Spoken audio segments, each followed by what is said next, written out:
Alors, rebonjour.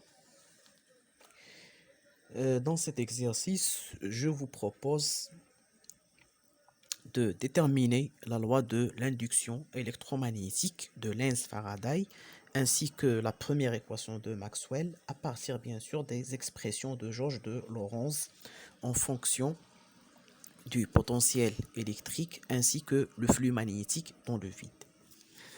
Pour un espace homogène isotrope et dépourvu de charge et de courant, c'est-à-dire pour ρ égale 0 et J égale vecteur nul, la condition de Georges de Lorentz peut s'écrire comme ceci. La divergence de A plus 1 sur C fois d rond de phi sur d rond de t égale 0. Ou bien en fonction du flux magnétique, la divergence de A moins 1 sur C carré fois d rond carré de phi m sur d rond de t carré est égal à 0.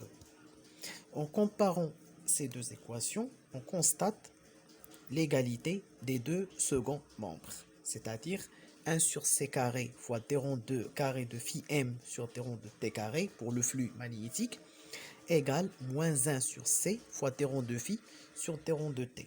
C'est-à-dire que la dérivée, bien sûr, secondaire du flux magnétique par rapport au temps égale, bien sûr, à l'opposé, bien sûr, de la dérivée du potentiel électrique par rapport au temps.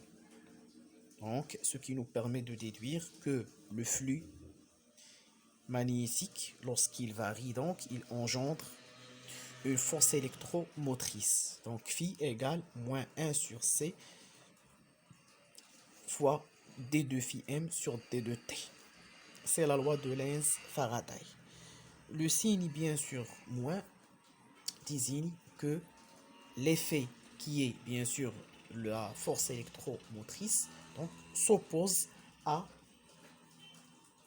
sa cause qui est bien sûr la variation du flux magnétique. C'est un principe général bien sûr en physique et ne s'applique pas seulement dans le cas de l'électromagnétisme. Ce principe a été généralisé par Le Chatelier et par Carl Ferdinand Braun pour tous les phénomènes physiques causals. Par exemple, pour le phénomène de diffusion thermique ou bien le phénomène de diffusion moléculaire. Établissons maintenant la première équation de Maxwell. Alors, le potentiel scalaire ou électrique égale la circulation, bien sûr, le long d'un contour délimité par une surface S du champ électrique. Le flux magnétique, comme on sait, est le flux du champ magnétique.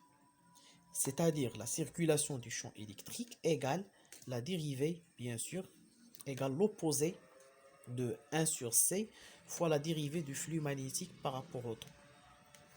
En vertu du théorème de Stokes, bien sûr, le champ électrique, sa circulation égale le flux de son rotationnel. Donc, le rotationnel de E égale moins 1 sur C fois d rond de P sur d rond de T. C'est-à-dire, la variation d'un champ magnétique engendre, bien sûr, un champ électrique. Donc, il y a une deuxième source des champs électriques en plus des charges, bien sûr, électrostatiques, qui est la variation du champ magnétique, c'est-à-dire l'induction du champ induction électromagnétique. Merci pour votre attention. C'était avec vous Rabi Haji, le professeur de physico-chimique, dans un nouvel exercice, bien sûr, toujours de l'électromagnétisme.